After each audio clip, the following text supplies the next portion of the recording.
आज हम फिर से फटाफट एक रिवीजन करेंगे एक एक नंबर के क्वेश्चन का। तो कक्षा 10 का ये जो है मॉडल प्रश्न पत्र है 2024 में आ सकता है। निम्न में से परिमेय संख्या है। तो यहाँ पर जो है परिमेय संख्या की बात हो रही है। परिमेय संख्या क्या होती है? जो p/q के रूप में जिसको लिख सकते हैं। और सिंपल सी बात है कि √3 क्या अपरिमेय है और पाई भी अपरिमेय होती है और √5 भी अपरिमेय है। उसमें अगर हम 2 जोड़ दें तो वो भी अपरिमेय हो जाती है। लेकिन √4 का अंडर निकल सकता है। क्या होता है इसका √2? तो 2 को हम क्या लिख सकते हैं? 2/1 लिख सकते हैं। p/q के रूप में हम इसको लिख सकते हैं क्योंकि इसका वर्गमूल निकलता है। तो यही करेक्ट ऑप्शन है इसका। शून्यकों का योगफल। तो शून्यकों का योगफल क्या होता है? अल्फा प्लस बीटा बराबर -b/a। ये एक सूत्र है। तो -b यानी कि ये है। तो माइनस तो एक सूत्र में है और ये -b का मान 6 हो गया और बट्टे x² का गुणांक यानी a जो है आपका 2 है। तो उसके बाद ये कटेंगे, माइनस माइनस प्लस हो जाएंगे तो क्या आएगा? 3। ठीक है। अब तो क्योंकि काफ़ी सवाल बता चुकी हूँ तो इस तरीके से आपको करना है। लेकिन यहाँ पे बच्चे गलती कहाँ पे करेंगे? यहाँ पे वो क्या करते हैं, इस माइनस को भूल जाते हैं, सूत्र वाले को, इसको सीधे माइनस लिखा और -3। लेकिन नहीं, यहाँ पे एक सूत्र में है और एक यहाँ पे है, इसको हमने लिखना है तो माइनस माइनस प्लस हो जाएगा। समांतर श्रेणी का n वां पद इतना है, इस श्रेणी का 10वां पद, तो सीधे n बराबर 10 रख दीजिए यहाँ पे। तो अब बच्चे यहाँ पे कन्फ्यूज़न हो जाता है उनको, तो 2 गुणा n की जगह आपको 10 रख देना है। तो 20 + 1 21, ये ऑप्शन सही है। और 1045 का मान क्या होगा? 1045 का मान क्या होगा?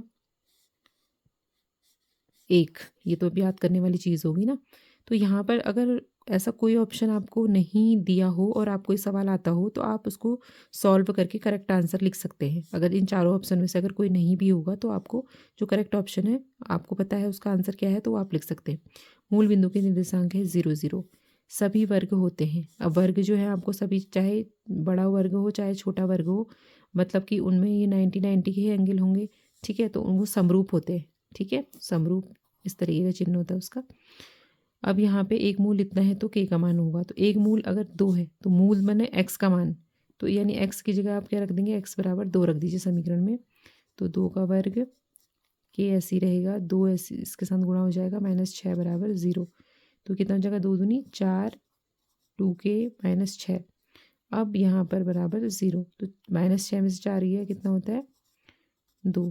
ठीक है, बराबर 0। अब हमें k का मान निकालना है तो 2 को उधर ले जाएंगे, k बराबर 2/2 1। तो यहाँ पे कितना आ जाएगा? 1। ये ऑप्शन सही है। असंभव घटना की प्रायिकता कितनी होती है? असंभव घटना की प्रायिकता 0 होती है और निश्चित की कितनी होती है? 1 होती है। ठीक है। 26 और 91 का HCF ज्ञात कीजिए। 1 नंबर का क्वेश्चन है क्योंकि, तो 26 और 91 का आप क्या लिखेंगे? 26 और 91, इसमें छोटा कौन है? ये है। ठीक है। तो 91 जो बड़ा है 26 से, तो 26 से इसको भाग देंगे 91 को। 26 दूनी कितना हो जाएगा? 2 छक्का 12, 2 दूनी 4 और 1 5, 3 छक्का 18, 3 दूनी 6 और 1 7, 4 छक्का 24, 4 दूनी 8 9 10। तो 104 तो ज़्यादा हो रहा है, 3 बार देंगे 3। ठीक है। 3 छक्का 18, 3 दूनी 6 और 1 7। अब भागा दिया हमने इसको, तो यहाँ कितना गया? 8 9 10 11, 3 ही हो गया। 8 में 7 गया 13। अब ये जो हमारा बचा है रिमाइंडर यानी कि शेषफल, इसको यहाँ पे भागफल ले लेंगे और इसको यहाँ ले लेंगे। 13 दूनी 26, ये भागफल मेथड है, इसकी भाग विधि है।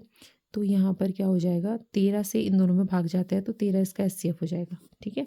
इसका HCF कितना हो जाएगा? 13। लेकिन आपको वहाँ पे क्या करना पड़ेगा? इसी तरीके से सॉल्व करना पड़ेगा। द्विघात समीकरण के मूल बताइए।